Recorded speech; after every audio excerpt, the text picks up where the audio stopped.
frontier. This is Football Daft with Stephen Purden, midfield dynamo and average actor, Chris Toll, target man, suspicious character, and With the top end of Stevenson, Welcome to Football Daft. My name's Stephen Purden, and let's welcome the usual suspects. First, a man who, if rumours are to be believed, may turn out to be H in line of duty.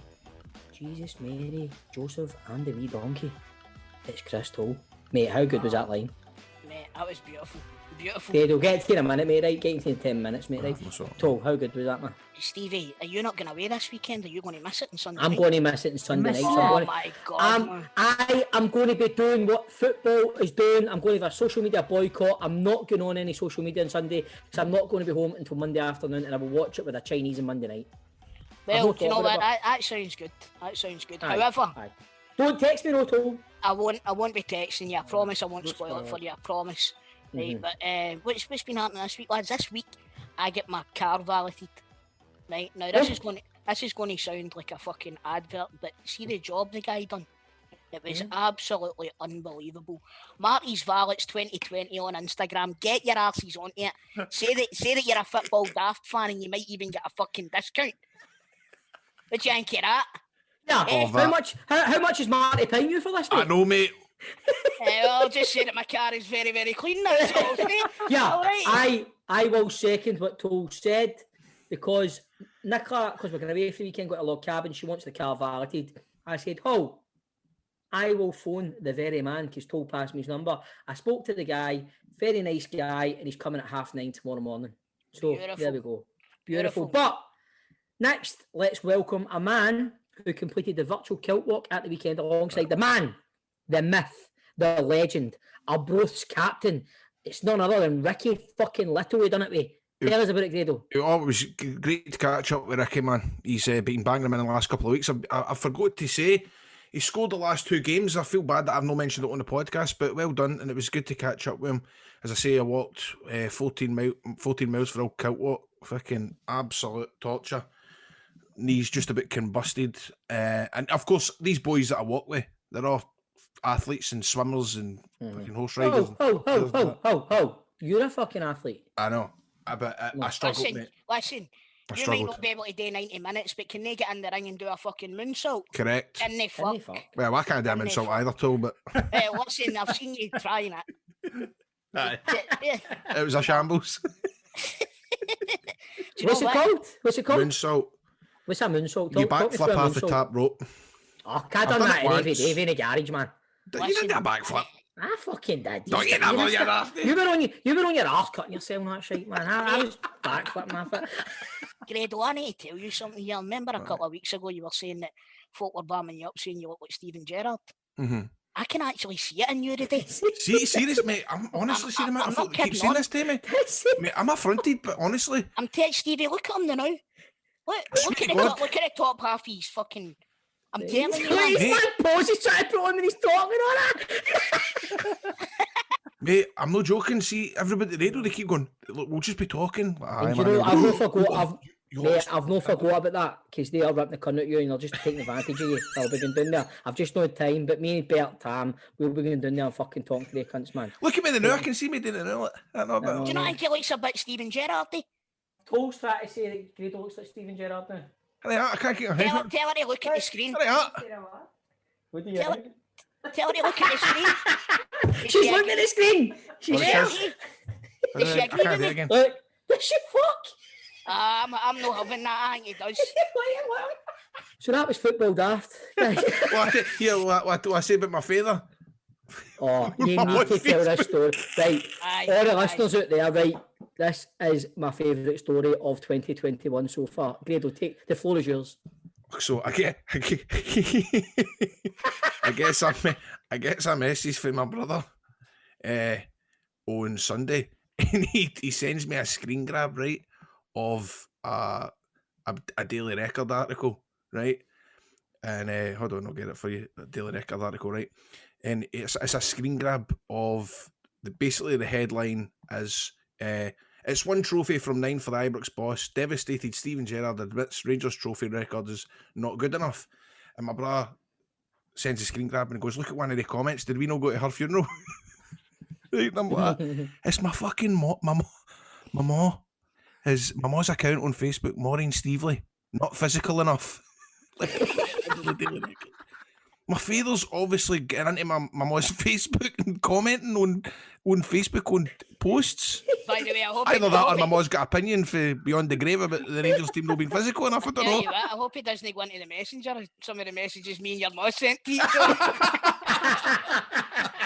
By the way, my mum did mention you quite a lot, actually, though. That's fucking... Do you know what? Your mum, on my debut show for ICW, was the first person I met getting in the building. Seriously? And we had a rare laugh, so we did. There you go, mate. That's a good fucking diamond there, woman. A diamond there, woman. Oh, right. So anyway, Scottish football, let's just rattle through this week, boys. I'm not really like to talk about it much. There's no Forum in the Scottish Cup semi-final. How not? St Johnstone pumped us. We get beat. So it's, Hugh Keevins wasn't even alive the last time this happened. There was no Forum in the Scottish Cup semi-finals. As some listeners who may sign up to Patreon and listen to Rangers Daft, I was very, very unhappy the other night, as John and Grado will vouch for. I know something. I was unhappy. Fucking scunnered. Why I was unhappy? Because I turned to half when Rangers scored. Toe, I was surprised at you because I'm like, oh, Toe's going to get torn in. You never. I was actually going to text. I was a good like 48 to 72. Listen, I'll tell you something. The reason that I never done it was because it would be like a homeless guy laughing at your curtains. You know what I mean? Use trounced. There he is with that word again, curtains. Fuck yeah. No, I was very fucking unhappy. I texted the boys after about 15 minutes and said I could see it coming down the road. I could see it fucking coming. I had a feeling we just didn't turn up. Our attitude was stinking. Nothing. Geese and Johnson are due, but they have been brilliant. Our biggest test this season. I'll tell you this now, right? Gerrard has obviously done a great job at Rangers, but see if they win that Scottish Cup, if they win that Scottish Cup, Callum Davidson has got to get the Manager of the Year. He's got to. What other team has done the Scottish Domestic Cup double outside of Rangers and Celtic? Can you tell me another one? To see, I'm honest with you, I wouldn't be that. Because, see, at the end of the day, I don't think Gerrard himself would be that arse with that kind of, you know what I mean? This is a guy that's won stuff and all that for his years. He's done one stuff in that. Just a Champions League, FA Cups, UEFA Cups. So, I know, but you've got you might even donate it to Callum Fingley. Maybe Callum will donate it to him. So here's a hang, but right, no Celtic, no Rangers. It's interesting now. You've got St Johnstone versus St Mirren and Hibs v Dundee United. Who's winning that cup? I said when it was the League Cup, I thought Hibs would win it. Right? I don't know. They seem to kind of falter round about this stage. Who Hibs it? The Hibs it. I'm going to go with St Mirren. I'm going with St Johnstone all day long. I've not seen a more organised outfit other than us this season than St Johnstone. They're every man. They're so fucking well drilled. They're physical. They're very handy on the ball. Big Rooney's a player, isn't he? He's a player, man. The young boy in the middle of the park, young Northern Irish boy, Mccann, scored the winning penalty. What a player he is, man. The back four's over 6 foot. Their back four's all over 6 foot, and Tavernier still manages to score a fucking header. And I don't even think Diamond's that tall in goals, isn't he? No, he's not a big boy. That's Near's Clark, near Xander Clark, mate. But Xander. I've always liked Xander Clark as a goalie. He's one of the ones that, even though Celtic have trounced St Johnstone a few times over the last few years, he always turns up and has a right good saves when we play against him. Mm-hmm. So it is, and he's obviously a threat in the box as well. That's what they're needing. But that's what does man. And he's basically wearing fucking high vis, and we still leave him standing still.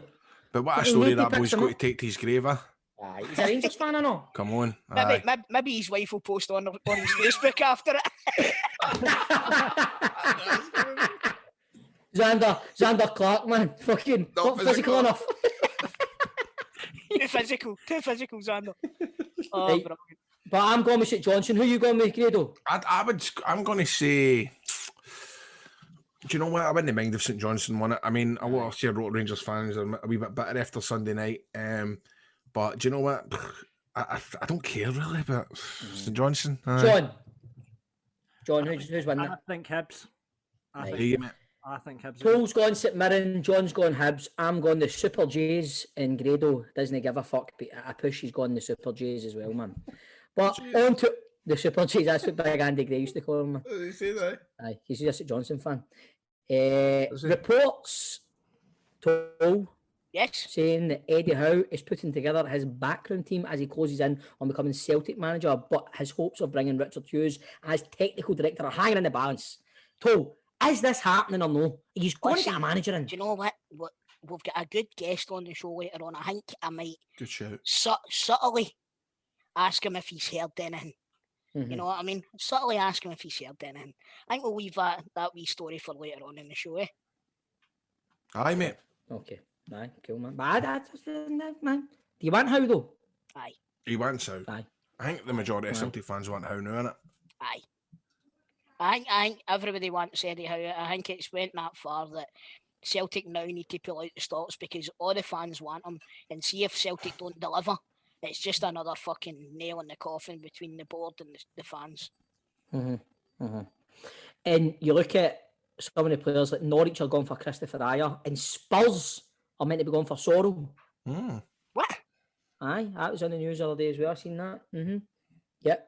Ayer has been linked with Norwich, and Sorrell, who's played how many fucking horn fair games? Spurs are meant to be looking at him.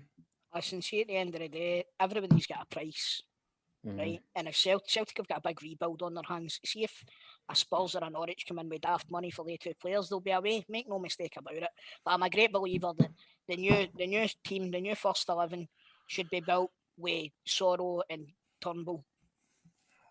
Yeah, Sorrell, defensive midfield, Turnbull a wee bit further forward. What about Ryan Christie? By the way, we've got a good guest coming on later on in the show. We'll touch on that later on in the show, eh? By the way, I'm shiting myself. After the things you've said, Toll, man. Oh, boy. Things you've said about his boy. Oh, boy. Toll. His laddie. His laddie. John, what were you going to say there? I was going to say, see, Declan Gallagher might be moving to Aberdeen. Is that not a player that Celtic might take a go on, Chris? That's a kind of... He's a decent centre half. That boy is decent. Is he wanting to come to Celtic and be a bit part player, or does he want to go up to Aberdeen with this new revolution that they're building up there? You know what I mean? It's for me, if I'm a player that's going to be going to Celtic as a squad player or getting the chance to go to Aberdeen with this new project that they're building, I would probably say Aberdeen's maybe a more attractive option. Aye, because there's a lot of right good centre-halves that would be ahead of him at Celtic. Anyway, more football chat and daft chat on the open. I was only Tom, sorry man, I was only joking.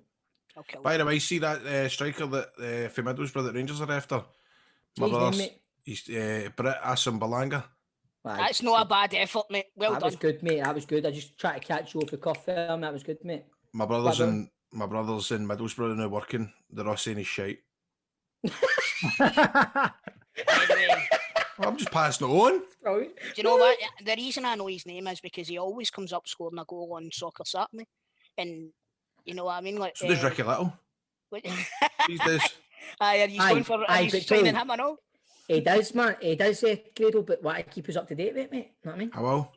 Oh, that's your mate. That's your mate. What are you talking about? You forgot to mention him last week, two weeks in a row he scored and you never even mentioned it. Ken, I met his father in Morrison's and all that. I was going, oh, he can't stop banging him in, can he? No, he's going, oh, I still like him. I was going, hey, see you later, Alec.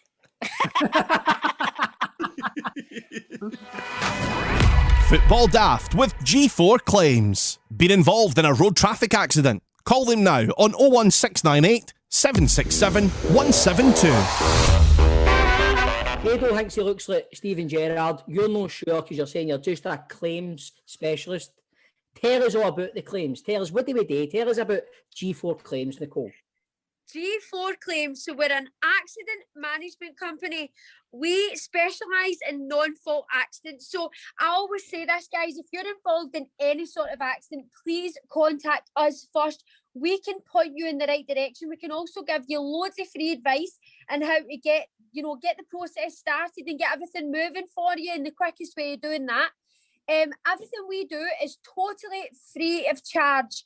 We bill everything to the at-fault insurance. So that means that your insurance policy goes totally unscathed and untouched. You will not be charged your excess. You will be given a like-for-like replacement hire vehicle whilst your car's off the road.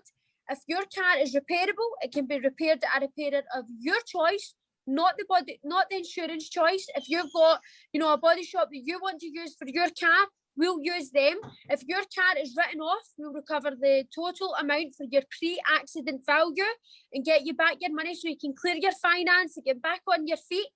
If you're injured, we deal with your whiplash claim as well, so we can help you with all of that. And like I said, everything we do is free of charge. We also don't take a percentage from your compensation like the insurance companies do. So if you're involved in any sort of accident, please contact us on 01698 767 172. We're also on all forums of social media. You can contact us in any method. And it's not at fault claims made easy. Boom.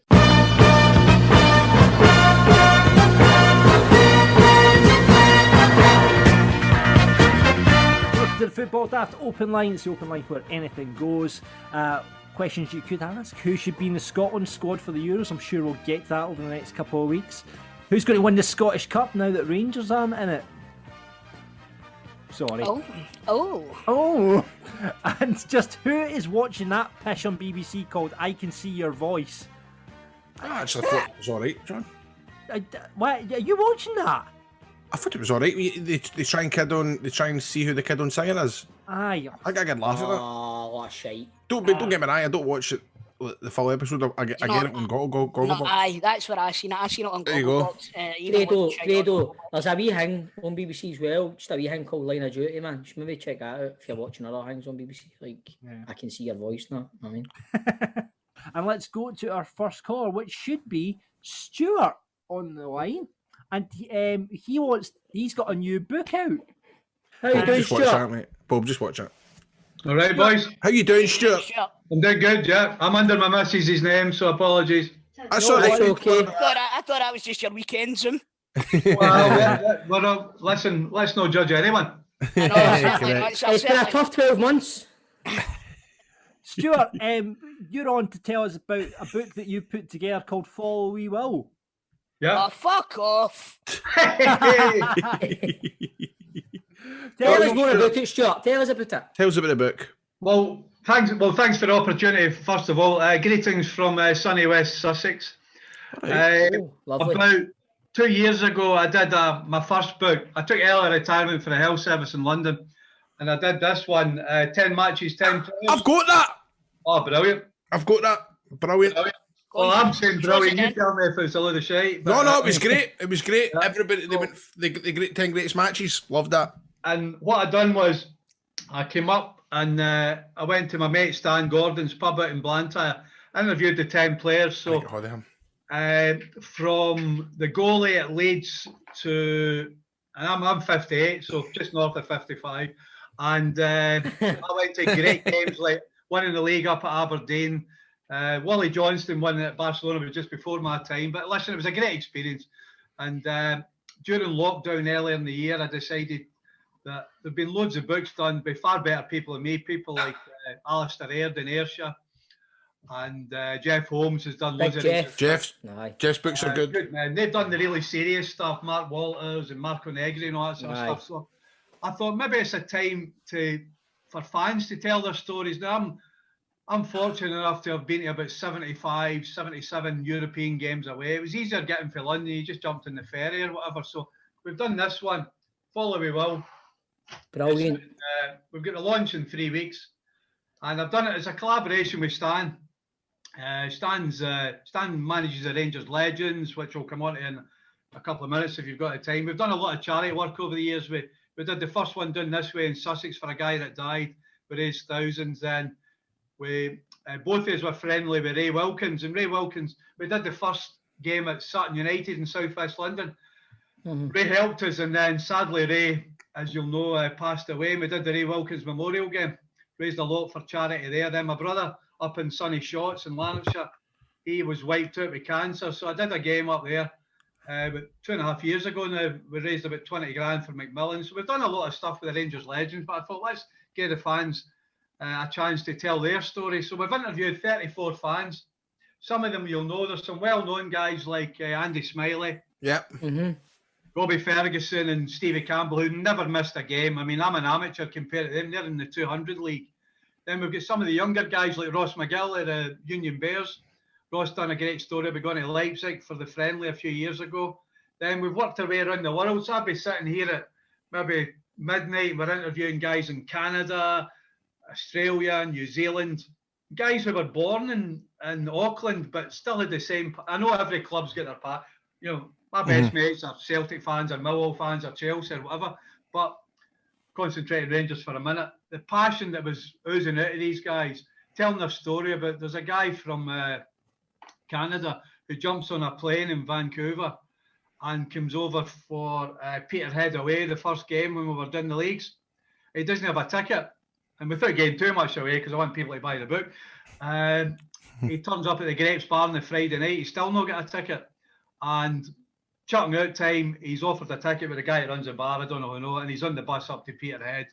And we've got guys from Australia coming over from. We all went to Manchester. Some of us got tickets, some of us didn't. But guys coming there from Manchester, from Australia to Manchester, and getting back the next day, and just brilliant stories. 34 fans telling their stories. Stuart, I want to know about Stan's Legends games. Right, there's one coming up in August in Thursday. Now I'm not. Thursday's like I'll be quicker going to New York. So Stan manages that one up on Thursday, and it's for the local fire brigade. No, I know Marco's coming over and Michael Moles and all that. So if the two you're interested, then I'm speaking to Stan every day at the moment because of this. Then Sunny Shots in September. So I did one for my brother a couple of years ago. We've got one coming up on Friday the 17th of September. Rangers Legends against the Shots boys. James English is sponsored again. You know, James podcast. Good. Not as good as yours, obviously. Brilliant. James will guest for the Shots Select. Good guy. And we're doing it for St Andrew's Hospice, where Fernando passionately spent his last few days. And there's a wee mental health charity in Wishaw called Christie's House, but they stretch out all over the gaff. So if either of you want to be turned I'll play. I'll play in both games, definitely. I'll play. I've already spoke to Bob about for the Thursday game, especially because it's something, because I'm ex-fire service as well, so I'd love to get involved in that. Do we get it, mate? Is it on Amazon? Or? We're having a book launch on Friday the 21st of May in the Stonefield Tavern, Blantyre. On the Sunday, we're going to be in Brian's Pub, Oswald's in Glasgow. Yeah. On the Sunday afternoon, then his new gaff in Uddingston, Lounge 72. Lounge 72. But basically, if you go to followwewill.com, so it's $9.99. It's a price of a couple of pounds, and you can get it there. And it's a bit of fun. Brilliant, mate. Stuart, thanks for coming on the open line, mate. Thank you. Bye-bye. Cheers, mate. Cheers, mate. Let's go to our next caller. It's our Rangers supporter, Chris. Another Rangers fan, eh? Jamie, how you doing? Welcome to the show. What do you want to say to the panel? Cheers, mate. No, good to be here, guys. I'm quite excited, actually. I can't wait to tell my mum, Bob, that I'm speaking to you. Last time I went with a River City cast member, she just about lost her nuts. So, that was a good one. He used to get pals with something out with Gary Lamont, and he did a congratulations message for my wedding, and she just about had a heart attack when he came on the screen. It was brilliant. That's lovely. Anyway, Grado, he seems to forget that you were in River City and all, mate. Right? It's just kind of 8 episodes in that. Recurring role, aye. Thanks very much, pal. I appreciate that. Right, Jamie, how can what would you like to talk to us about today? Sorry, let's actually do a question. Sorry. So my question is to do with the sort of rise of fan media, fan merchandise, and things like that, and not just Scottish football, but kind of football generally. Cards on the table. Shameless plug. Being my best pal, we started a wee kind of Rangers fan merchandise company a couple of months ago. Sort of streetwear sort of stuff and all that gear. So But there's loads of other folk doing that. There's obviously loads of podcasts and sort of fan media and stuff like that. But my question for you guys really is, how do you see that sort of changing over the next few years? Obviously, from a media point of view, like traditional media is kind of dying a death a wee bit. Fan podcast media, stuff like that's coming up. Loads of folk are now, selling gear and things like that. The club's obviously doing well, but there's a lot of other folk coming on at the scene. I just wanted to get your take on how you see that, all that sort of changing over the next. Who is it that's selling gear, mate? And have you got their number? Start till 6, mate. Sorry. I think there is a bit of a difference, but between, well, first of all, I've got an opinion on the fan media. I reckon in about 10, 15 years' time, it will be solely, people on the buying papers anymore. A lot of the media now are getting stuff for the likes of these podcasts. We'll have folk come on and then the next day, and it's like in the paper, Sunday paper. But I think Ray Parlour had a good point though. I think quite a lot of the fan media prefers to focus on the negative. But I thought he came across bad last week in that way. No, but I think the point he made is valid, because the guy for Arsenal TV, when Arsenal have a bad result, it's more entertaining to watch Arsenal TV. How can you be positive about Arsenal? But that's my point. I mean, so I think. But he basically was saying that, you love it when they get bait, and I don't believe that big guy does love it. He's obviously getting. I know what you're saying, but I think the point that he's trying to make is if Arsenal lose, it works out better for him because they're getting more hits, and that way it generates more income. You know what I mean? So that's the point that he's trying to make, and I understand what he's trying to say. It wouldn't. I get that. He was out of line last week, but because Simon Jordan dealt with that before, and he was really good with Robbie, who's a friend of mine, and I just think that I don't know, he come across, but I think there's a different story in terms of with the fan media with these YouTube channels compared to like some blog websites and podcasts that are now getting access to go to the press conferences and stuff like that. I think that's. But I think I get a lot. Sorry, on you go. I was going to say that. I mean, that's for me is there's two sides of it, right? Okay, because you've got your proper journalistic media, which is your super scoreboards, your Go Radio, all that, the proper journalists and stuff like that. But fan media for me should be for the fans. I don't think that fan media, and I know you guys, Heart and Hand and all that sort of stuff, should be going into press conferences and going to the games and stuff like that, because immediately then they're affiliated to the club. They're getting these press passes, so they're immediately then feeling that they have to, kowtow to the club in ways. And I don't think they do, but John. Because that's what I was going to say, man. I don't think, see Heart and Hand the other night after St Johnstone put us at the cup, I don't think it's a case of ripped into them. We need to bow down to you. That they give it out. They give it out, and I think because as soon as he starts doing that, that's the fans can see right through that. Yeah. What I think John's saying is, see, like for a Celtic point of view, right? The guy that runs a Celtic State of Mind, Paul John Dykes, he started to be getting interviewed as the go-to Celtic guy on Sky News. Is that the guy with the daft hair? You know what I mean? And don't get me wrong, he's very good, and his podcast's excellent, right? But I think what John's trying to say is that it's starting to infiltrate the mainstream media now. Yeah. And it's going to melt into one. So I think there's a place for both. I think there's a place for both.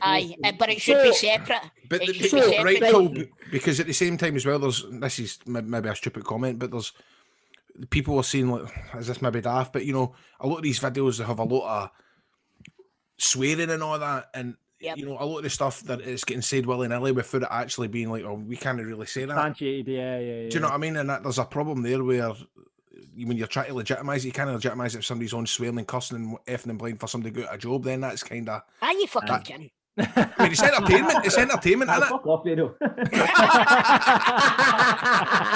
I know, man. The fuck am I talking about?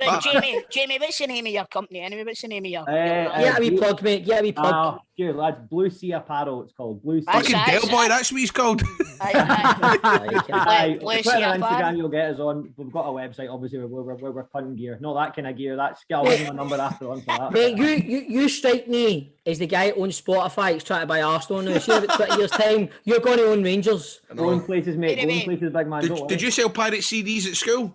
I don't know, but he's got a fucking pirate Rangers shirt. Kelly McDonald, no comment. Grado won't get that. He doesn't watch Line of Duty, mate. Oh, fuck's sake, Grado. H. Now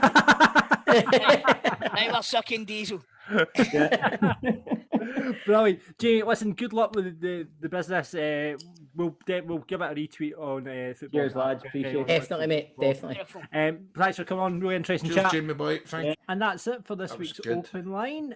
Thank you very much to all our callers. If you want to be on next week, just keep an eye out on our Twitter and our Facebook. That's at Football Daft Pod and just Football Daft on Facebook. Football Daft's big question. Listen, we've been graced with some brilliant foreign players in our game, the likes of Larson, Laudrup, Maravchik. Wait a minute. That is fucking hell, John, That John, is I'm trying to some back you spelling up of with you, Larson. mate. But come on, you can't spell Larson. Larson? I don't For know people why- that I are don't listening know to why the show, he has spelt Larson Larsin. Oh my god. And you spelled Maravchik right. And I mean, he's bit like Nakamura. Nakamura. That's the for, typing. that's the Scottish. That's the Scottish Nakamura. But anyway, they've all played for the old firm. However, this week we want to know who's the best player that's foreign to come to Scotland but to play out with Rangers and Celtic.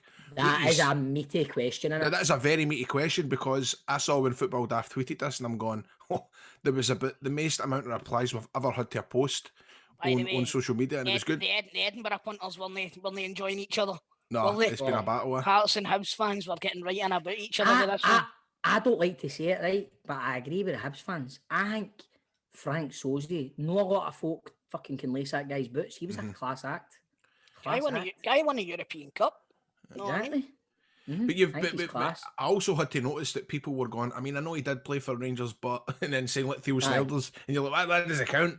I mean, I know technically he didn't play a lot of games, but good keeper at Aberdeen in the late 80s, early 90s. He was great for Aberdeen. He was great for Aberdeen. See, I never saw that, obviously, too. I don't remember if it's Snelders as he shot out a game at Parkhead, but... I'm going to throw one out here, right? I know Frank Sosey was amazing. I know Rudy Scatchell was outstanding. I know that we've had some belters like Margaro Gomez and players like that, right? But Eremenko, that played for Kilmarnock, is probably one of the most skillful players that I've seen out with the old firm. Definitely. Aye, he was technically sublime. But then sometimes I remember he might not have been the best. Right, for example, see when I'm a wee boy 10-year-old, right? Aye. Watching Hearts. I'm loving Jose Katongo, man. Aye. He used to excite me. You'd go, Aye, then you play charity matches with him, you just can't get the ball off him. You realise how good he is, man. Still good, aye. My mate played with Jose Coutongo and he says, unbelievable, like, just couldn't get near him, skillful, but he actually couldn't kick the ball. He didn't know how to kick the ball properly. John, that is correct. See when you play, like you see him close up and you're playing him, I always slag him when I see him and go, because every time I see him and I'm playing him, all you end up saying is, Jose, because he never fucking passes the ball. And then when he does try to pass it, he scuffs it. He can't kick the ball. Do you know what I mean? It's weird. I've watched him in a few charity games as well, but he's got a part in my psyche, my fucking Celtic supporting psyche. He scored the equaliser at Tynecastle when Celtic were trying to stop 10 in a row. And I could have strangled him if I'd got a hold of him. Do you know what, boys? I know that we've had Bob Malcolm on twice, but obviously, see back in the day when you done it, I'm telling you, or maybe it was David Tannant, we need to get Katongo back on, because honestly, that was a belter. I seen that one, mate. His partner's brilliant. His partner's tremendous. And absolutely. Anyway, we'll wait, because we could argue as the day is long here. Here's one, but before we move on. All right, when you go. You've got to mention Ravanelli and Caballero. Yeah. Caballero, definitely. Ravanelli, but fuck's sake, Ravanelli's probably right. Ravanelli's arguably one of the best players to ever grace fucking Scottish football. Football? Football? No. Football. Football as a whole, though. No, I'm talking about if you're just talking. Obviously, worldwide, he's one of the best players in the world at the time. But I'm saying if you're talking about Scottish football players, he's got to be mentioned as like one of the best players. You know what I mean? Like, no, he didn't have his best days here, but if you're talking on pedigree, Sozy didn't have his best days here either, probably. You could say the same with George Best, then, couldn't you? Aye, exactly. Yes. So what are we talking? Well, George Best is for Northern Ireland, Credo. Are we talking British players or are we talking Scottish? I think that's a bone of contention. Then you've got Chris Waddle. Right. Yes, you have, Chris. You know what I mean? Yep, played with the base. Got James Maddison as well. Obviously. Yep, that's scored correct. an absolute fucking belter of a free kick against us. Dean Windass. Yeah, By the way, good player. scored a lot of goals for the Dons. Aye, but let's see what the listeners think. Okay, let's go to Right. Stevie. Well, Stevie's he's gone for Frank Soze. He says Frank Soze hands down.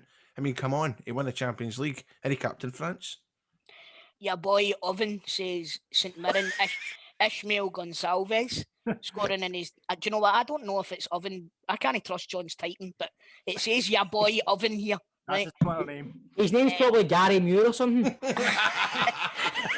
He Mark says Wright. St Mirren striker Ishmael Gonsalves scoring on his debut against Celtic to take the Buddies to the League Cup final. Bring on the Scottish Cup this year. There you go, your boy Oven. Next one, Mickle says Caballero for Dundee. What a cracking player. Fuck knows what he was doing in Dundee. Jamie Langfield cleared all that up. He told us what was going on, that mean. Correct. Ross says the lack of Takis Fissis being mentioned in this is disappointing. Wow. Rolls Royce, a player, strolled this time at Hearts and won a European Championship. James has also been in touch. He says, always liked David Zetterli at Hibs. Good player. Good player. Or Hubs. Hubs, as John's calling it today. Michael says Rudy John. Scatchel. Rudy Scat. I mean, I don't know if he's ever heard a copy and paste, but anyway. John, sometimes you need to just walk away from the beer machine, mate. Have a glass of water. I know, what I mean? sometimes I need to proofread as well. Michael says Rudy Scatchel probably had the biggest impact at Hearts. Different class. Larry Kingston, there's a name. Oh, also aye. had all the talent in the world, but was a lazy bastard.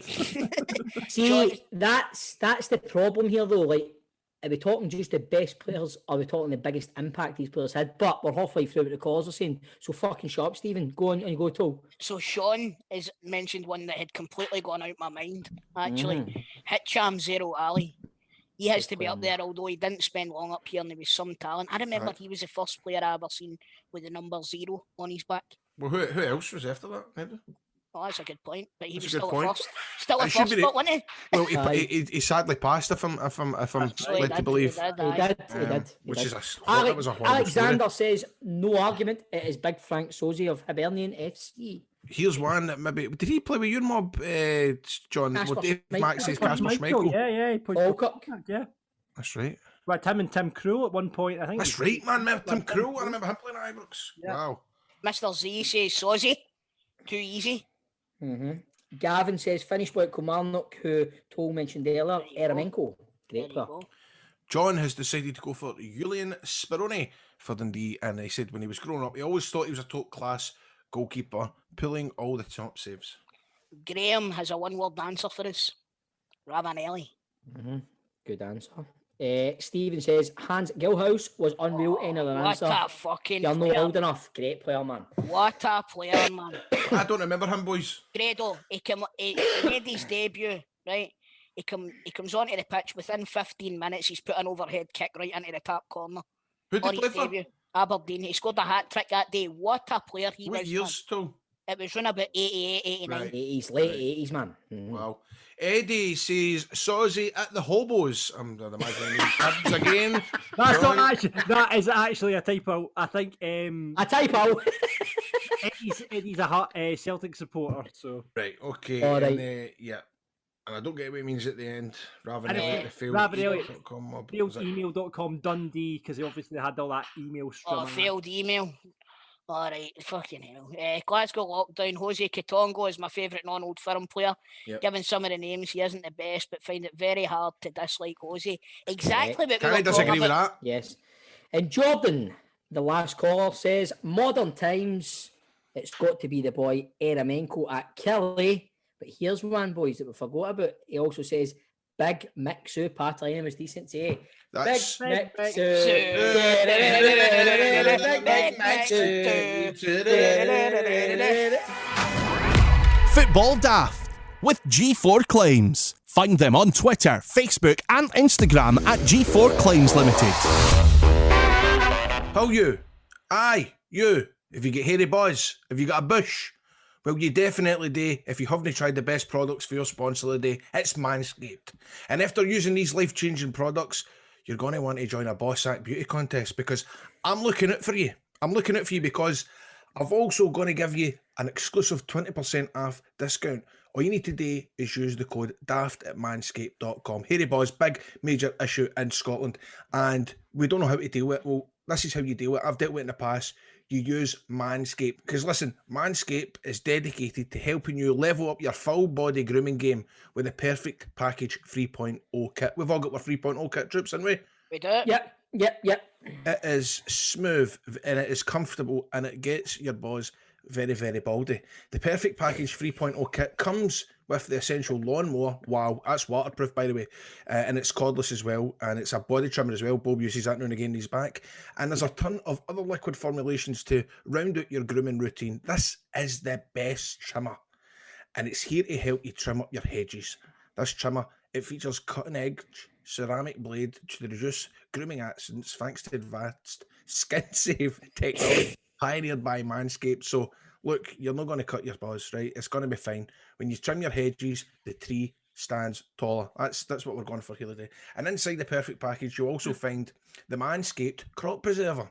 This is a body deodorant, and it makes sure that your balls are smelling majestic before your Tinder date. You'll also find the Crop Reviver Ball Toner, and that is a spray-on testy toner that's designed to make your balls smell irresistible. And be sure to add the refined cologne to your arsenal. With the Perfect Package or Performance Package purchase, listen to this, you get 2 free gifts. You get the Shed travel bag. I think it's usually $39, but look, that's getting put in there and all. And the patented high-performance, reduced chafing Manscaped boxers. These are the absolute boys. So get 20% off and free shipping. Use the code DAFT at manscaped.com. Do yourself a favour. And always use the right tools for your bush trimming experience. Get 20% off and free shipping. Use the code. It's DAFT. It's manscaped.com. That's 20% off with free shipping. Use the code DAFT. It's 2021 and you've still got a bush. Change that with Manscaped.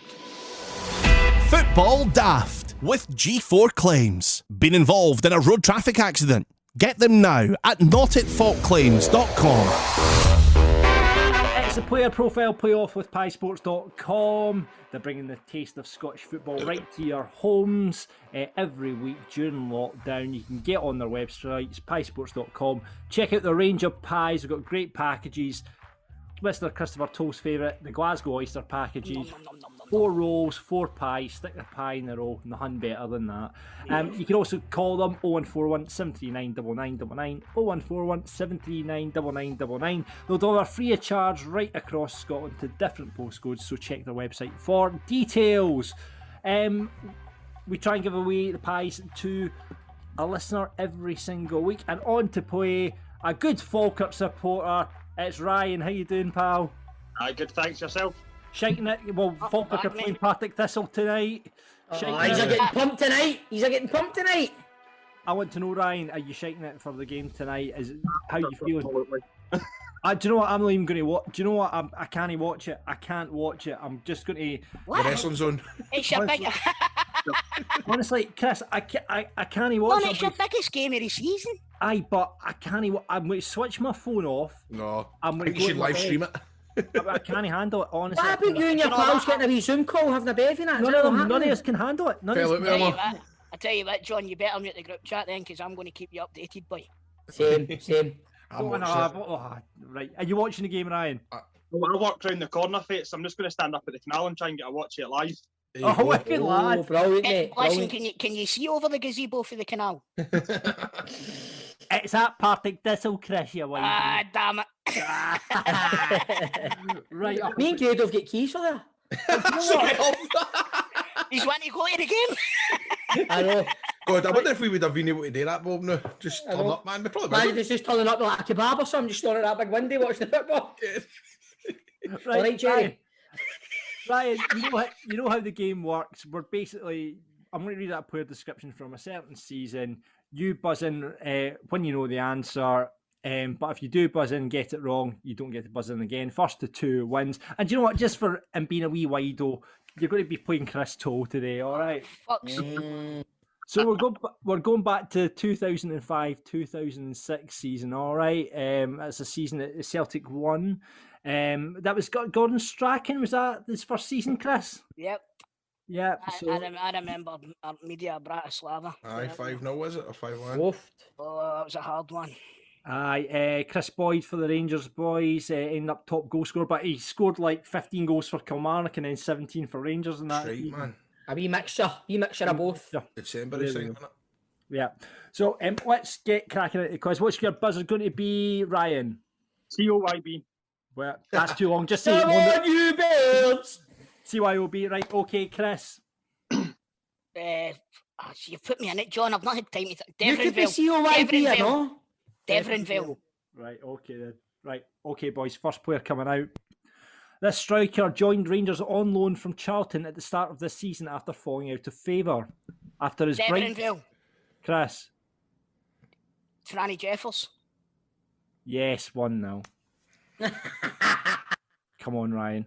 Right, next player. Come on, Ryan. After leaving Benfica, this Greek international left back surprisingly decided to join Hearts. He collected his fourth career winners' medal in his first season. Sorry, I didn't hear anything there. In his first season with the Tynecastle side, when he defeated Gretna in the Scottish Cup final, his first and only Hearts goal came in a league game against Motherwell in 2006. He became a popular member of the Hearts team and will always be remembered fondly for his celebration after clinching a place in the UEFA Champions League. He left Edinburgh Club at the end of the 2006-07 season and back to Panathinaikos. He also won the European Cup with Greece. Come on, Ryan. Oh, the name's there, and I can't think it. All right, that's a shame. So it's Fissis, isn't it? 2-0, Chris Toll. Oh, Ryan. Sorry. I'm sorry, it's 2-0 Chris Toll. I think we should give John the pies this week, man. John, Ryan's getting the pies. You give them away. Ryan's getting the pies because a good Falkirk Bairn. So well played, Ryan. Ryan, what I will say is your fellow Falkirk fan has flung you under the bus there. I know. You know what I mean? Disgracefully, should I give him Grado or Stephen? Not this guy. Not this fucking. not this almanac. Almanac. Right. Enjoy the pies, my man. They're fucking dynamite. And enjoy the football tonight, Ryan. Fingers crossed. Good luck, Ryan. Football Daft with G4 Claims. Been involved in a road traffic accident? Call them now on 01698 767 172. Now, ladies and gentlemen, let's welcome a man more legendary around the Highlands than Rob Roy McGregor. He played for Caledonian, he played for Inverness Thistle, and when the two clubs merged into a superpower, he spent 10 years at Inverness Caledonian Thistle. It's the one and only Mr. Charlie Christie. Charlie, welcome to the show, but I have to say to you, you are responsible for one of the worst nights in my football supporting career. Honestly, I relive that every 2 weeks or so, waking up with a cold sweat. But Charlie, it's a pleasure to have you on the show. I'm sure the guys agree. Yeah, definitely. 100%, Charlie. Thanks for joining us, mate. I actually want to know about that night right away, couldn't we? Can we talk about that right away? Will we talk about it right away? Get it out of the way so I don't need to fucking keep thinking about it. The night Inverness Cali went ballistic. It was a great night. Everybody remembers the newspaper article, didn't they? Was it Super Cali go ballistic? Super Cali go ballistic. Celtic are atrocious. Fucking Jesus. Oh, what a night, guys. Honestly, it was an incredible night. It really was. It was just, I mean, as you know, I'm a Celtic guy. I've been, a Celtic fan, and for a long time I've been down at Parkhead, especially with European games. I've been down these incredible nights. But when we got drawn against the Celts, we did a good cup run that year, and then we got drawn away at Parkhead. It was like a dream come true for me. Things hadn't quite worked out for me in the 2 years I was down there, so it was great to go back, and there was still people there that I knew, and we were huge underdogs, rightly so. I think we were sixth in the first division at the time, and I think we were 16-1. In fact, I know we were 16-1 because our manager Steve Patterson had a grand on us. Brilliant. Superb. Hey, I'll be phoning the SFA about that. I'll tell you, it's incredible, guys. At half time, I think we're winning. We're winning 2-1 at half time. We come in, and Celtic, obviously, it's not quite happening at Parkhead at that time. They were playing a bit second fiddle to their great rivals. And I think the Saturday before it, they'd been beaten 3-2 at home by Hearts after leading 2-0. And you could tell there was a wee bit of tension in their team. But we come in leading 2 at half time. So Steve Patterson was a man of few words, great manager, but he didn't say a lot. But he just said, look, guys, And he actually said there's more goals in this for you if you keep playing the front foot. So just before I'm going out the second half, I always splash a bit of water in my face. So I'm in the toilet in the away changing room at Parkhead and splashing a bit of water. And he comes and he nudges me, and he knew I didn't really need spoken to. I was quite experienced at that time. I was 34, and he says, listen, he says, we need to keep getting on the ball. He says, blah blah blah. I'm going, no problem, Gaffer. I'll get on it and make things happen. 16 to bloody 1, I've got us on the night. Right, what motivation that is, pal. Gaffer, you know. I think half the Celtic team had it on that night and all. Imagine like the manager though, like imagine you're 2-1 up at half time and your team talking, wouldn't you be like pure nervous energy, like come on boys, I keep this going, come on, 16 to 1 boys, you know what I mean, come on. Yes, honestly, it was Steve their teeth though, because honestly, he doesn't get the credit, guys, up here that he deserves. He's a fantastic manager, but as I say, a fantastic man that liked the pint of Guinness and liked the wee bet. But it was just a great night. It's a fantastic night, and the big thing for me, actually, guys, going back is it actually was a big turning point in Celtic, because the fans after that said no more. They turned around and said, look, we're playing second fiddle to Rangers at the time. This is not good enough. Politically, there was a lot of unrest behind the scenes. And I think it was not long after that Fergus Mccann came in and things just went from really took off, Fergus was in long before that. This was a build up to Martin O'Neill coming in. Sorry, so it was that. Sorry, I'm thinking more of that. You're right, John Barnes. It was. John Barnes. Was that his last game? I think it was Gradle. I think Dalglish took over after that and seen them through to the end of the season, and then we brought in Martin O'Neill. So that was. I think you do look back. That was a kind of catalyst, wasn't it, for them to go right? Let's get this sorted and get it. Yeah, absolutely. And then the following season, they won the treble and all that, did they not? And then that's true. And then everybody, including the players in Inverness, lost a week of their life. See, obviously, Charlie, going from Glasgow to Inverness in the bus, that must have been some journey, but after that... It was brilliant. I remember, I'm trying to think who it was, actually, but fair play to Celtic, the boy came, who was it again? He says, 2 cases of, I think, whatever beer for the bottom of the bus for us, and great. And I think that was enough drink by the end of London Road. It was just a great. We used to always stop in Pitlochry on the way back up the road. So we stopped in Pitlochry and go to the usual haunts, and then we came back up. And then we met. The good thing was we met the next day and just continued the celebrations. And it was all over TV and Sky Sports. It was class. It was brilliant. Great for the club. Great for the players. The St Johnstone players will have been doing that this week. Charlie, anyway. Listen, hey, I'll tell you what, guys. I was the first one to text Sean Rooney and Jimmy McCart after the game. I bet you were. Brilliant, man. That was a bit of a turbulent night. Let's not dwell on that, guys. Let's just move on for that. No, but Charlie, you played for Caledonian and Thistle. What was, like, back in the day, was there a big rivalry there? What was it like? It was a big rivalry. It's a huge rivalry. It was similar to the rivalries down south and other places. Just we didn't have the numbers. We're talking about crowds of maybe 2,500, 3,000 were at the games. So they weren't big crowds. But that was pulling in a lot more than the lower leagues in Scotland. I remember, before the two clubs came together, you could. I live in the same street as Albion Rovers, right? You'd be lucky if you get 300 at an Albion Rovers game. It's obviously a big city. Well, it wasn't a city at the time, but it's pulling in everybody from that city. You know what I mean? All the football fans for that city. So it must have been huge. It must have been quite intimidating playing in front of that sort of crowd. Well, it was a good crowd, and there was a lot of good banter. It was bragging rights, people going to work in the Monday mornings, we know. But you're right, the crowds were good. And when you look at the lower leagues, we would... I mean, Cali in particular, Thistle were my team. My brother and father played with Thistle, but Cali, they were a very well-run non-league side. I mean, they would put most part-time clubs in Scottish football to shame. They were so well-run at the time. So, no, it was great. And I managed to win trophies of both clubs. They both did really well in the Scottish Cup as well, which was nice. I mean, I remember we drew with St Johnstone at Cali Park in '92, and we had a sellout 6,500 that day. So, when we were in the Scottish Cup, we used to attract bigger crowds, which was great. They played, Celtic in the 50s. I think they'd got a sellout. They played Rangers in the 60s. So these were massive games. But since 94, since we amalgamated the both teams, then it's been a different beast altogether up here. I think football at long last been a bit more recognised in this area, and there's been good players in this area for years, but when you're in non-league, Highland League, you don't tend to get noticed. But I think the last 25 years we've put things right a wee bit.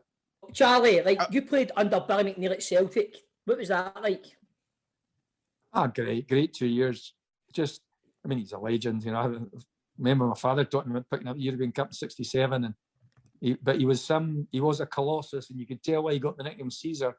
He was one of these guys, and we've all met him. When he came into a room, you could straight away he was a presence in the room, and it was just a learning curve. I'd gone from non-league. I was playing with Thistle, just won the league in '87. They'd watched me 7 or 8 times that season, done the deal, and then went down into a room with McNeil and Jack Mccann. It was at the time the chairman. So it was such a learning curve, and big characters at Celtic. They actually won the double that year in their centenary year, so it was a good time to be there. The frustrating part was I couldn't break into the first team. The first year was great. It was I was top scorer in the reserves. I was playing really well, but I think it was McAvenny and Andy Walker were playing up top for the first team, and they were doing so well. And of course, neither of the buggers got injured at the time. They played near enough every game that season. Did we not have Mark McGee as well at that point? Mark came in as well at a slightly later time, but McGee was there as well. So the great times. It was just, they played a different system. They sort of played a 3-5-2, and as I say, Chrissy Morris and Anton Rogan. I was in the same house as Rogan, and he was a great character. And Anton Rogan got a lot of stick, but I always remember him being a great player. I know he made a couple of mistakes, but he was a far better player than he got credit for. Absolutely. I'm glad you say that. He was. It's funny because he played. He was never present that year, because he was never ever or very seldom injured. He had the really bad performance. I think it was the 5-1 game that they beat by Rangers, and people remember that, as they tend to do. But the centenary season in '88, the 2 wing backs, Morris and Rogan, were fantastic, and of course you had the quality of McStay in the middle. So no credit to him. It was just a great place to be at the time, and it was a learning curve for me as a young lad from the Highlands coming down, and even the nightlife in Glasgow. It was actually the Tuxedo Princess was in the Clyde at the time, unfortunately.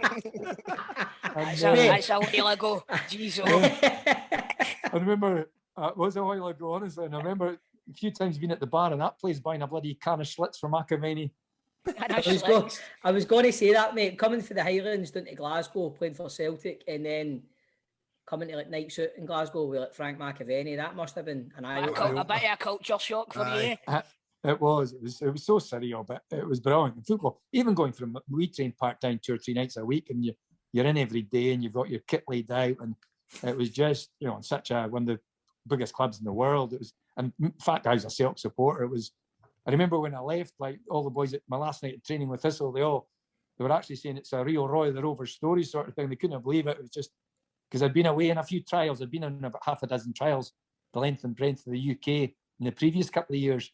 And I thought I'd sort of missed the boat. So I had a decent job up here at the time. I thought, well, just play part-time and get a good career. And the phone call sort of came out of the blue.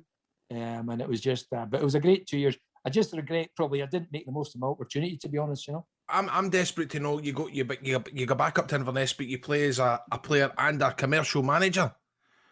What is that? Hi. No, it's fair shout. I came back up and, Is this all the skills you learned in the city? And you went, right, guess what? This is what they do in Glasgow. This is how they, do you know what I mean? Did you get lessons for that? No, it's funny because I came back up with the club that I was with. I went back to Cali actually in the Highland League, and they had a good commercial setup, just getting match sponsors, and they've got a lottery and things like that. And then the guy that was in that job, he moved. He'd been in it at a long time, and he moved. And it was the chairman. He says, Charlie, your people in the area know you. Your name's synonymous with football. You're quite, you're settled back up in the Highlands now. Do you fancy giving it a go? And I was very apprehensive, but I says, what was the early 20s? I says, okay, I'll give it a go. And to be fair, it was good. I really enjoyed it. We trained 3 nights a week, and then during the day you would meet sponsors. You would maybe, try and get people involved with the club. You ran the lottery. They had their own little commercial offices quite near the stadium. So it was a good setup. So what were you doing? You can like spicing up the raffle for half time and stuff like that on a Saturday. Sort of, making adding music and all that when they come out, the players come out. Making up winners' names. Make up winners' names and pocketing the change. Good for you, Charlie. What a gig. Everyone used to say to me, "Who's this Bertie Smith in 73 High Street that wins all the prizes?" I just like Grado when he gets his mates to phone in the breakfast show and go radio in the morning. Cut that. Sorry, mate, I'm only kidding on. Aye, cool, man. So obviously we've spoke about the game against Celtic, Charlie, but your laddie Ryan is going to be playing in the Euros in the summer.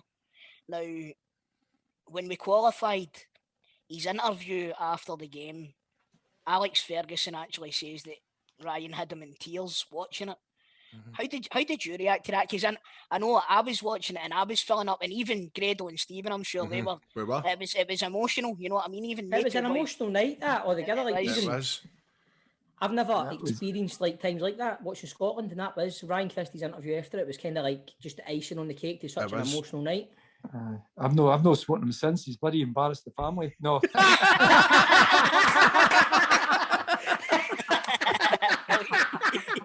I know you weren't greeting after you put Celtic out the cup. What's he all about?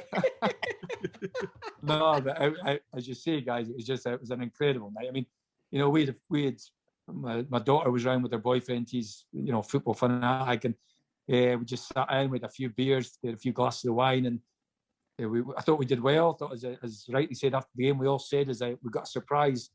We battled with Serbia toe to toe, because we all thought before the game if we were going to get through, it'd be a bit of a smash and grab, and it wasn't the case, was it? And then when Junior scores, I mean, we're going mental around the living room, we're hopping up and down, and then we're trying to see time out, and then when they scored that corner in the last minute, you're thinking, Christ, this is Scotland to a T, and it's a 1986 World Cup all over again, and you're just, it's frightening. But to see that we're literally going mental when Big David saves a penalty, and then we're just calming down a little bit, and we're settling down, and try to wipe up all the spilt beer off the floor. And next minute, Junior comes on with his interview, and it was I'm first one to say my wife and daughter, there's tears running down their face, and it was great. It was around one of these nights you'll never forget in our life, Right. What about Fergie talking about this week, man? Sir Alex, that was brilliant, wasn't it? You had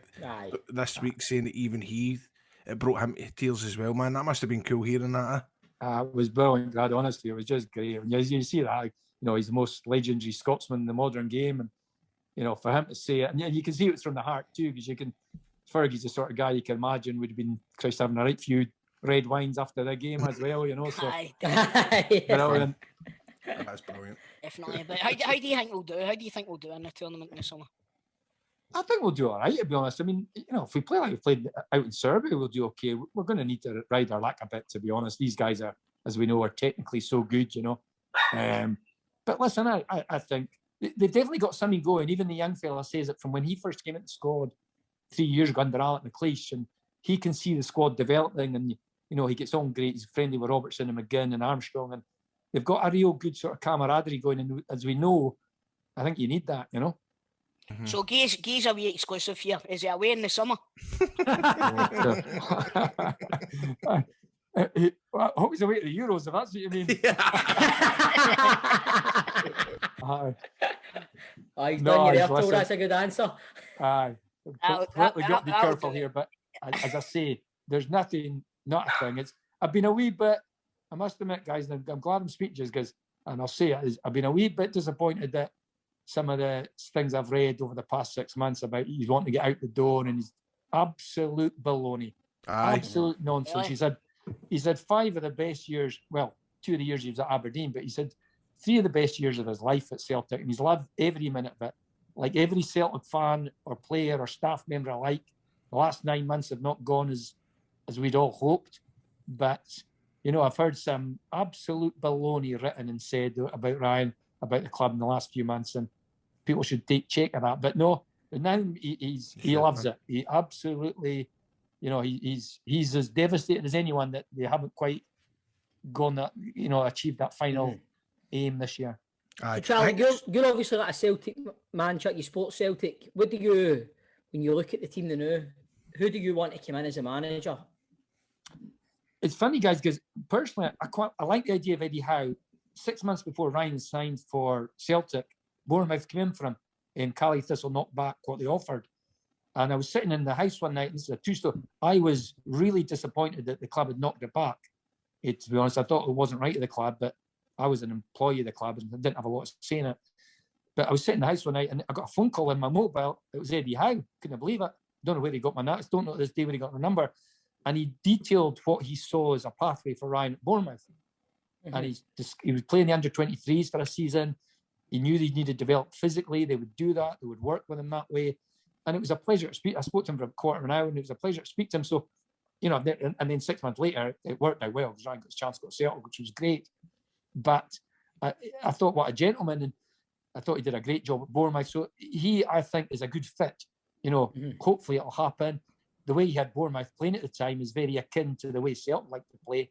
And that seems to be a good fit as well. So, you know, he would be great. But I think you know more than you're letting on, my man. No, it's funny. Ryan phoned me this morning, guys, after his way back from Lennoxtown. He phoned me and he was just catching up. And I asked him the question. I says, are the boys talking about it? And he says, well, we're all talking about it. He says, but nobody's really in the know as yet, or nobody's letting on. So, but he says, obviously, the boys are talking about it. Aye. I think that's what Hugh Keevan said. Hugh Keevan says that there doesn't seem to be any sort of leaks coming out about this. And this is the first time in a long time that Celtic have been able to keep their gas at a peep when it comes to stuff like this. So, you know, it's quite an exciting time now. Fingers crossed we get the right man in. Yeah, absolutely. Aye, we'll see, guys, you know. Never mind me too, Charlie. Don't worry. He's ending up with Kennedy. He's got Kennedy. He's not got the money. You have just put a big sponsor on the top of your stand, you bastard. Oh, hey. I bet you half the Rangers fans don't even know this till you know that. You better believe it, brah. Was that? I saw that banner. Was that a trophy? Thank Christ. Oh, right, Charlie, that's plenty. Come on. There we go. So, I don't know what to say now. Well, whatever, Charlie. It's been nice talking to you. That's a good laugh. But talking of like the next Celtic manager and stuff, how did you find your time in management, Charlie? I enjoyed parts of it, guys, but by Christ, what a stressful job. I take my hat off to see these guys that do it for 20, 25 years. They've obviously a different beast than me. I used to get home, guys, on a Saturday night and I light a glass of red wine, and we did well. You know, the 2 years I was there, we were in the Premier League, and I think we finished 7th and 8th. Never had fear of relegation. Got in the quarterfinal a couple of times. It was good, and you know, won at Ibrox for the first time, gents. I better throw that in. Yes. But no, it's just I used to get home, and you get home maybe 5:30, 5:45, 6 o'clock Saturday evening, and all I could think about was who we were playing the next week. You know, my whole focus, it takes over your whole life, or it did with me. You know, you're just thinking, you know, oh, who have we got next week? All right, we've got Aberdeen away. You've got to start thinking about that. And I think you've got to be a certain beast to be a manager. You know, and you see the guys that do it at the top level for so long, you think, maybe I don't know, I just took things. The fact it was my hometown club as well, I think I took things so serious. And, you know, I used to get really frustrated when things weren't going well and probably didn't quite get away from it enough, to be honest, you know. So, but you know, great times as well. I loved the interaction with the players and the 2 years, and as I say, it went well at the time. You know, I think you look at the club now, we just looked like finishing 5th in the Scottish Championship. I don't think we realised then how good we had it. I mean, you're only a few years removed from Scottish Cup finals and stuff like that, you know. So it has been a bit of a downfall for the club, but it's not been as bad as Falkirk, but it's... Don't start Falkirk. It's funny, every time we're feeling a bit down, we always say, well, look at Partick Thistle and Falkirk, because we used to have good tussles with them, and you look at it's a good example, 2 full-time clubs and what can happen, you know. So tell me this one, Charlie. When you were managing, did you ever have a player that shot too often and put it into the stand? I had a few players that took the shot too often. Took a shot too often, brilliant. But what if you were the Celtic manager right now, right?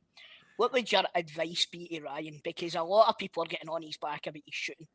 What would you say to him? What I would say to them, well, what I would say to the manager first and foremost is play him in his best position.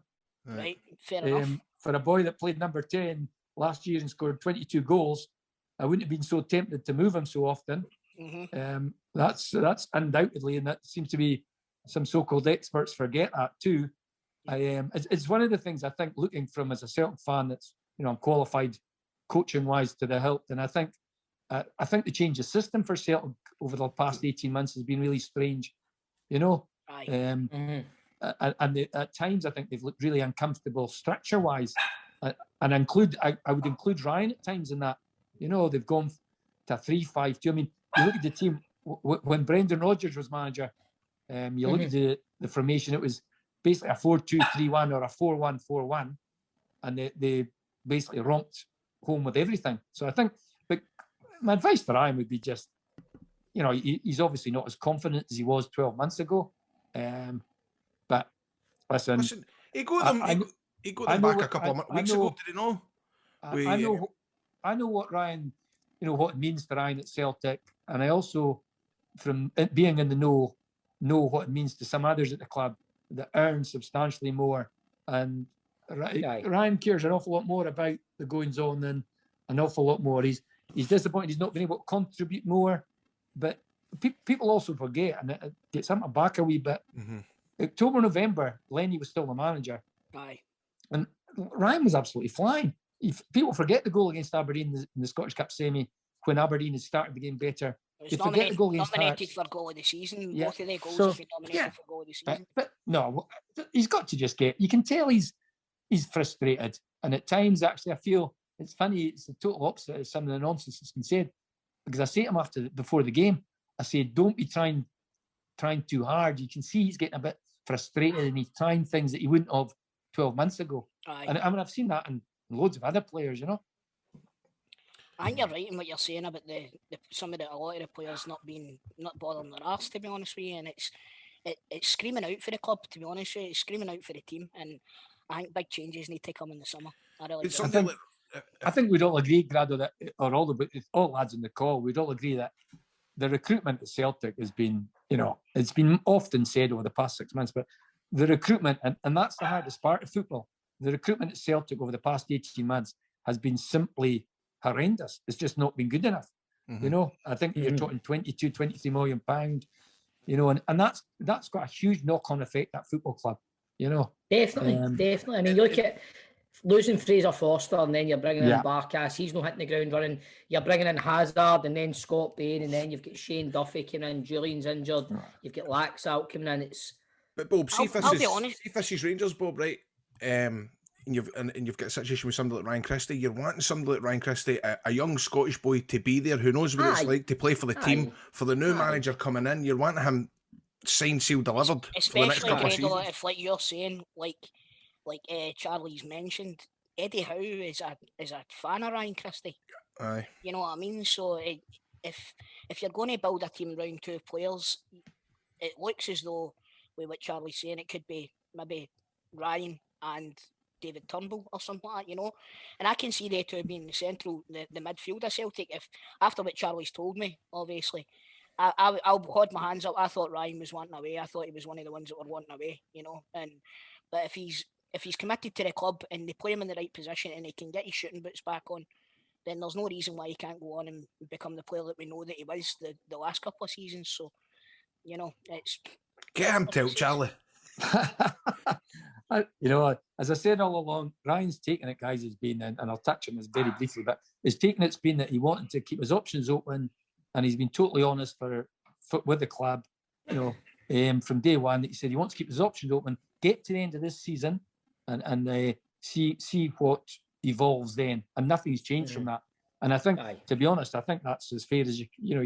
He's tried to be really fair. Again, it's absolutely not been a financial thing at all.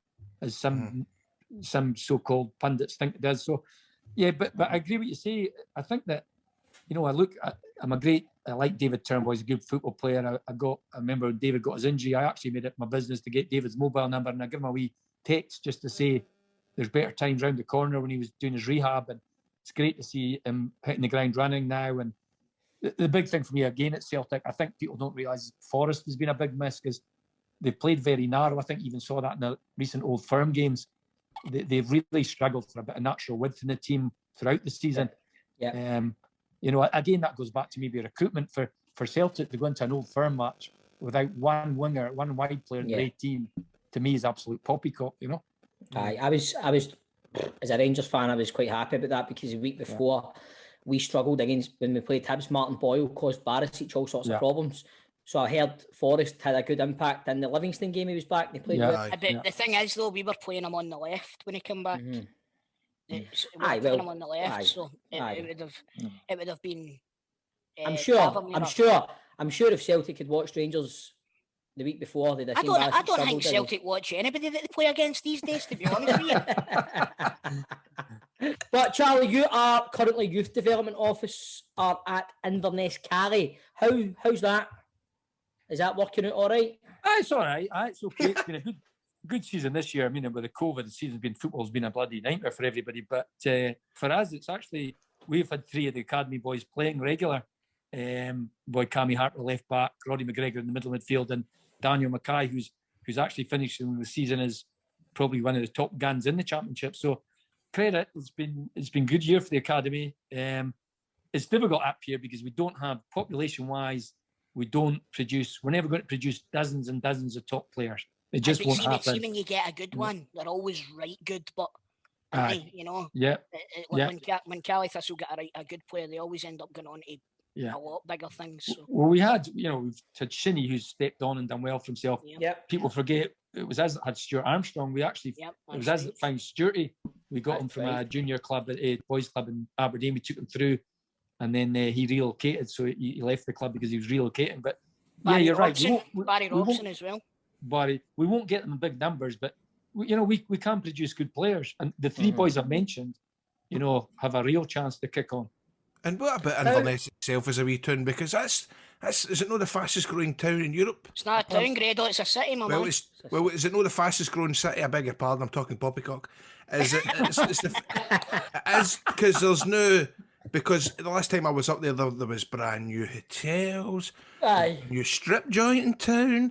There was, and it seems as if it's as the years go on, it's becoming a better place to live, isn't it? It is, Gary. You're spot on. It's honestly the housing developments that are going on here is bloody frightening. You wonder who's buying them, to be honest. But it's just growing year in, year out. It is the biggest developing city in Europe now, which I find quite unbelievable. But and believe it or not, you'll love this, guys. COVID is actually, I've got a couple of pals in here working the estate agent sort of field, and they're saying they've never been as busy because there's a lot of people wanting to relocate here. Wow, I never thought of that. Which I thought because of the COVID thing, because we were actually one of the safest places in the bloody UK. Really? So it's funny, it's got a knock-on effect, but it's actually, and thank God, because it was, I remember Sandy Robertson that was at Rangers years ago. Yes. Sandy came up here for a season, and we went out on a Tuesday night. We had a Tuesday night game we played. I think it was Park. We played in the stadium. And Sandy says, you fancy going for a beer, Charlie, after the game? I says, no bother at all. Then, of course, we're in the pub at 10:30, and that was it. And he says, right, where are we going now? And I looked at him and says, you're not going anywhere in Inverness. I just want to know, how's Neil Mccann getting on? Mm-hmm. He's done well. He's done great, Steve. Honestly, he's done really well. He's come in. It's a horrible thing with John. John's wasn't feeling the best. And it was a double whammy, guys, because obviously our assistant manager, Scott Kelleher, who's a great guy, he's got long COVID. So he's no... So we've had the double, both management team were written off. So Neil's come in, and it was difficult. Immediately, fair play to him, he tried to change a wee bit the way we played over the first couple of games, and it didn't really work out for him. So I think really he went back to playing it a bit more safe, and he's got the best out of the players. Bit disappointing we've just missed out in the playoffs, to be honest, because I know that was obviously everyone's goal.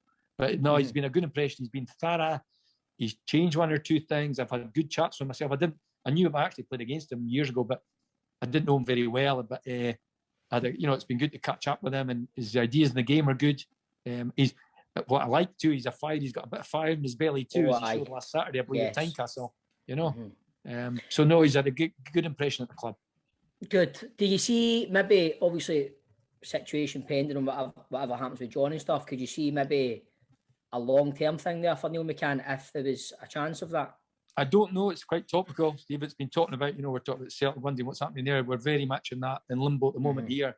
The thinking is Robbo will be fine to come back for pre-season, and we all wish him the best. Good luck to him, man. Yeah, a lot of fans have been very, very taken and maybe looking, if John didn't come back or didn't want to come back, that certainly would Neil consider the job amongst there's a few others names in the ring as well, but we'll see what evolves. Well, Charlie, what does the future hold for you?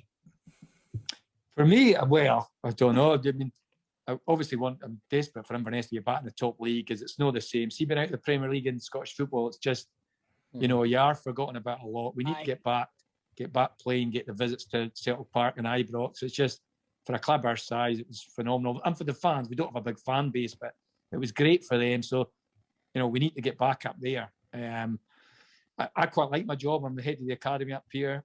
Again, we've got good young players, not a huge abundance of them, but it would be nice over the next 2 or 3 years to see them. And then obviously it depends where Ryan career, how it evolves. That's a big part of our life. We love having our weekends and watching him play football. It's such a. So do you think you'll be having your weekends down in London, maybe? Tom, he's not going to tell you. Aye. I was sitting here at 7:30 tonight. So Charlie, you'll be in Manchester next year. What about Burnley? Do you like Burnley, Charlie? I was fancying an Estrella in Barcelona, but I don't think that's going to happen. Beautiful. Right, Charlie, it's been absolutely magnificent talking to you, and thanks for giving us your time, mate. But every week on Football Daft, we put our guests' football knowledge to the test with our 90-second quiz. You up for it? Absolutely. On the leaderboard, people you need to beat here, Charlie, we've got David Martindale is top of the leaderboard with 16. In joint second is John Sutton and Chick Young in 15. Mark Wilson and Keith Lasley are in third with 14. Other selected scores include Owen Coyle on 12, Johnny Watson on 9, Yogi Hughes is on 6, Barry Eastenders was on the show, he's on 4, and at the bottom it's a tie between Peter Lovenkrands, Derek Johnston, Craig Levine and Mixu Patarainen, who are all on 3. Is there anybody there you want to beat? Got to be Yogi, innit? Got to be. Christ, if I don't beat Yogi, I'm packing in. Brilliant. Well, does one of you two fine gentlemen want to ask the questions? Fredo, you want to do the... Yes, I'll do it. Now, Charlie, remember, you can't pass. You must give an answer. Okay. All right. No, it doesn't need to be the correct answer, Charlie. It can be... Well, it would help. It can be poppycock if it is. I'm getting the back of my tap. Poppycock one. You get like, too far. Too like mine. Right, enough. Right, here we go. John. Yes. Are you ready? Yes. Which champion side was Celtic's Stephen Welsh on loan with last season?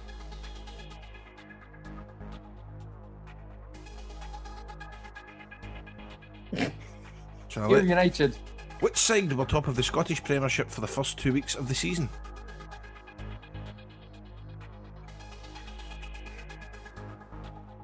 Remember, United. You've only got 90 seconds, Charlie. Oh, sorry. Okay. How many sides are in the SPFL's 4 leagues? 42. In what season did you win the first division with Cali?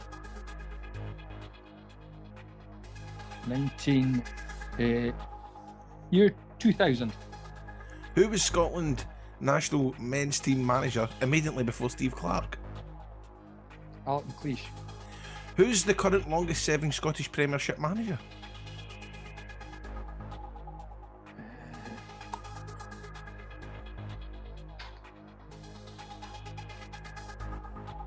Gerrard. Who scored St Johnson's goal against Rangers in the Scottish Cup? Well, Chris Kane, really, but the goalkeeper. Which is the only SPFL team to begin with the letter I?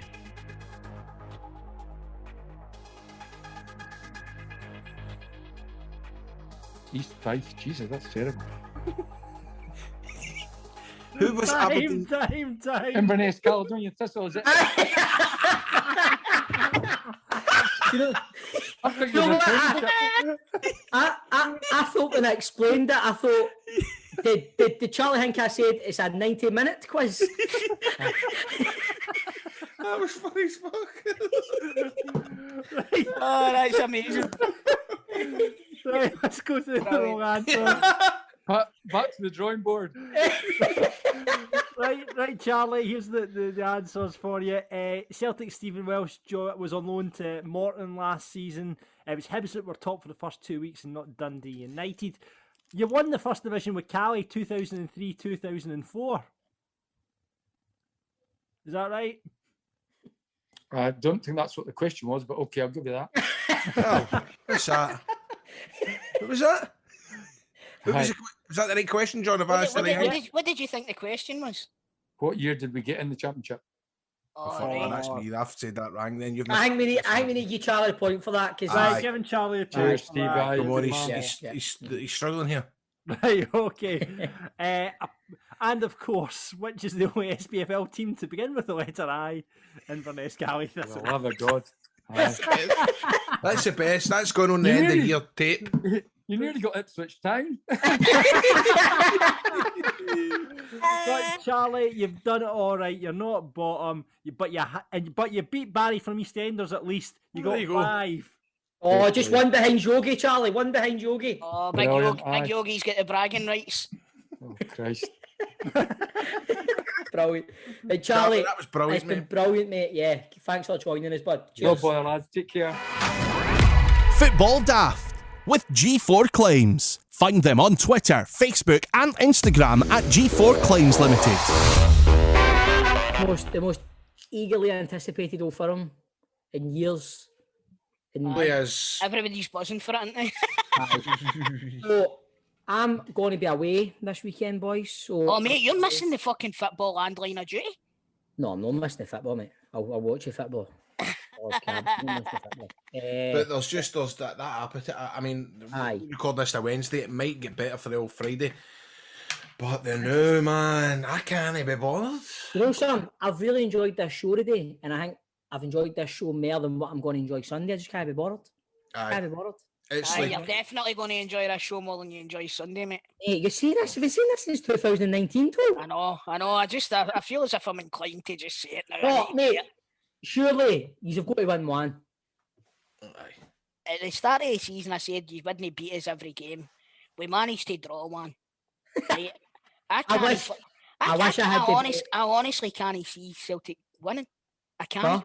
No, I can't. I don't know, mate. I think Hollander might be, I know. Aye, that's aye. By the way, I'm going to tell you something about Hollander, right? I think he's a good defender, but I think he's a weak link with a ball over the top. So I think it might work out in your favour that he's not playing. There, I'm just saying that. What would the thing with Jack? Thing with? He's never lost a game for Rangers. Has he not? Domestic football. We've never lost a game in Hollander's played. What, was he out in the St Johnson game the other night? Aye. No, he played. We drew that game 1-1 and it went penalties and he went off. Was he out for the St Mirren game? Didn't he play the St Mirren game? We've never lost a game domestically when Hollander has been in the squad, in the team, starting lineup. No, you've never lost a game in 90 minutes while Hollander's been on the... Right. Okay, fair enough. It's the same thing, but aye. Right, so are you still in the cup? You've never went out the cup? Is that what happened? I'm not saying that. Fuck off. That's what I'm telling you. He's a talk. That's a shite thing to say. Shit, that's a lot of shit. Aye, it is. Well, he was in that team. He got took off for a reason. Right? He's injured? Aye, he got took off for a reason, but he was still in the team. And he's got put out the cup. So that's like, we've won 55 titles. No, he's fucking... Somebody's a wee bit... Hold on, bring on Sunday now, you wee dick. Come on. You better turn your phone off on Sunday, you fucking arsehole. You better turn yours off because you'll be getting spoilers, you prick. Anyway, boys. Jeez, that was good. Get us get us where you get your podcast. Spotify. Rate, subscribe. Yes. Ring the bell. Follow us on Twitter. Follow us on Facebook. Follow us on the full lot, Instagram. Sign up for Patreon. You'll get some. Honestly, troops, I can't say this enough, right? Honestly, times are hard and all that, but we put up.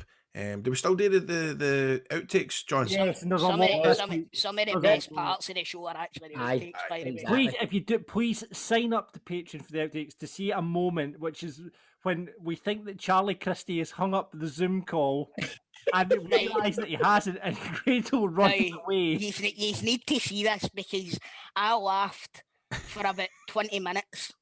Right, you need to see Grado's reaction. It's fucking outstanding.